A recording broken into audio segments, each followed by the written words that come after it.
Hello साथीहरू, तपाईहरु सबैजनालाई मेरो छोटो मिठो ब्लगमा स्वागत छ। मेरो मोबाइलको ग्यालरी फुल भइसकेको हुँदा आजको फ्री टाइममा चाहिँ अनवान्टेड सबै भिडियोज एन्ड फोटोजहरु डिलिट गर्छु भन्दै मोबाइल स्क्रोल गरेको त यो भिडियो भेटे र डिलिट गर्दा मनले नै मानेन।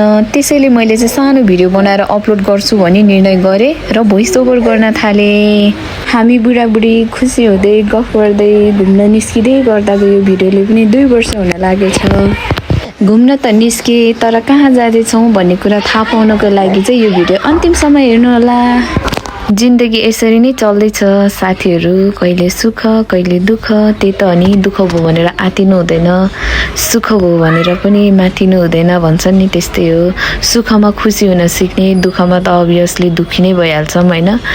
बात तो सही है दौड़ना तो पड़ता है। त्यस्तै रहेछ जिन्दगी भनेको, सुख दुःखको मिश्रण नै जिन्दगी रहेछ। मलाई चाहिँ के लाग्छ भने साथीहरू, जिन्दगीमा जस्तो सुकै दुःख आए पनि ल धेरै सुख नै भए पनि जे सुकै भए पनि एक अर्काको साथ चाहिँ कहिल्यै छोड्नु हुँदैन। जस्तो सुकै परिस्थितिमा पनि एक अर्कालाई साथ दिने, चाहे टाढा हुँदा होस् चाहे नजिक हुँदा होस्, त्यसरी नै साथ दियो भने जिन्दगी चाहिँ आनन्द रमाइलो हुन्छ। थोरै कमाउने रमाउने। धेरै भयो एडभाइसका कुरा। क्या बात है सर, क्या बात है सर, क्या बात ये बात। हामी ओरैबाट लेफ्ट लाग्यौं। यताको भ्यू हेर्नु न साथीहरू, कति रमाइलो। यो समर सिजनको मनसुन मलाई एकदम रमाइलो लाग्छ किनकि हरियाली त हुन्छ नै, अति गर्मी पनि हुन्छ तर बेला बेलामा झरी पर्छ नि। झरी पछिको खुलेको मौसमले झन् एकदम आनन्द मनोरम बनाइदिन्छ के मलाई नै। यो मौसममा मलाई घुम्न कति मन पर्छ। साथै मैले यही उपलक्ष्यमा गीत गाउन सुरु गरे है साथीहरू, सुन्नु होला।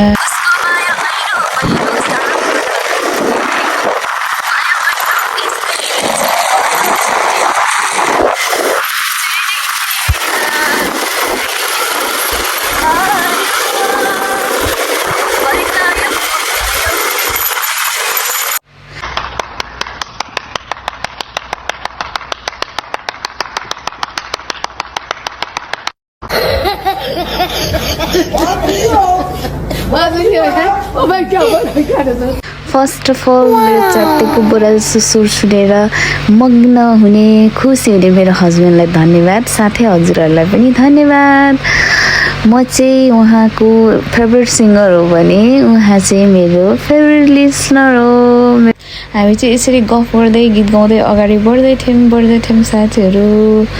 बढ्ने क्रम जारी नै थियो। यही क्रममा हजुरहरूलाई चाहिँ म हेटौडाको डम्पिङ साइड देखाउँदैछु। हाम्रो हेटौडाको डम्पिङ साइड हो यो चाहिँ है। हल्का हल्का स्मेलहरू आइरहेको थियो, त्यही पनि हामी गफ गर्दै अगाडि बढ्यौँ। अगाडि बढ्दै थियौँ साथीहरू, गन्तव्य नजिकै थियो। बाइ द वे साथीहरू, हामी चाहिँ एक अर्काको एकदम गुड लिसनर हो है। हामी इच एन्ड एभ्री कुरा चाहिँ हामी एक अर्कालाई सेयर गर्छौँ अनि एक अर्काको कुरा पनि सुन्छौँ। उहाँले मेरो कुरा सबै सुन्नुहुन्छ अनि म पनि उहाँको कुरा सुन्छु अनि हामी जे कुरा गर्दा पनि लास्टमा एक अर्काको कुरा सुनेर निष्कर्ष निकाल्छौँ। यसो गरौँ है, उसो गरौँ है भनेर। लिसनिङ टु इच अदर पनि हेल्दी रिलेसनसिपको एउटा one of the best part हो है साथीहरू। भन्दै अगाडि बढ्ने क्रममा चाहिँ अघि हामीले के कुरा नोटिस गरेनौँ भने साथीहरू, अघि हामी राप्ती खोला किनारा हुँदै आउने क्रममा चाहिँ हल्का बाढी आएको थियो र अगाडि बाटो ब्लक हुनसक्छ भन्ने कुरा चाहिँ हामीले त्यतिखेर नै नोटिस गर्नुपर्ने थियो। नोटिस गर्ने कुरा नोटिस नगरेपछि दुःख पाइन्छ साथीहरू। हामी युटर्न भयौँ। हाम्रो गन्तव्य थियो त्रिवेणी धाम अर्थात् 108 धारा मन्दिरको। उहाँ हुनुहुन्छ मेरो हस्बेन्ड। हामी 2 जना मात्र गएका थिएनौँ। हामी टोटल 4 जना थियौँ, मेरो सासू मम्मी अनि 2 जना नन्द नानीहरू। क्या बोला हुनुहुन्थ्यो। उहाँहरू अटोको थ्रुबाट जानुभएको थियो भने हामी चाहिँ बाइकमा गएका थियौँ।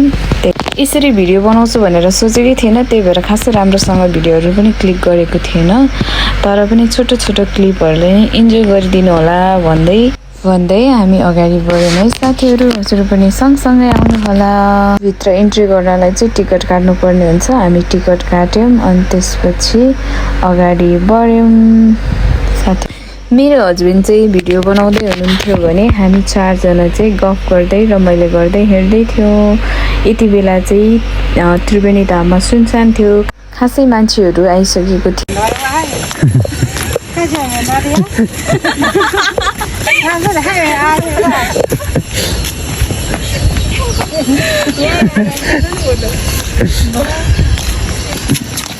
मेरो सासू मम्मीले चाहिँ तामाङबाट कति राम्रो फुल मैले त देखेको थिइनँ योभन्दा अगाडि भन्दै हँसाउँदै हुनुहुन्छ। हामी हाँस्यौँ, तर नराम्रो नमान्नु होला, हल्का रमाइलो मात्रै हो।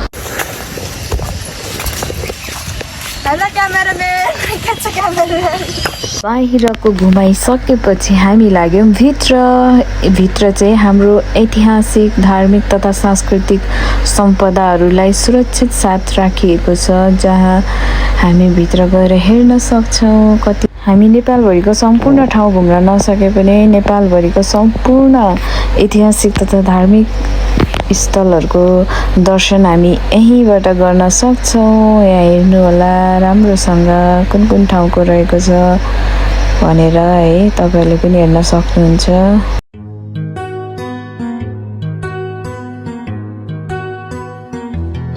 अझै भित्र गयौँ भने यहाँ रहेको छ मिरर इमेज, अनि हामी चाहिँ भिडियो बनाउँछौँ। हाम्रो पछाडि हुनुहुन्छ बिचमा भगवान, त्यसपछि यहाँ हुनुहुन्छ मेरो सासू मम्मी।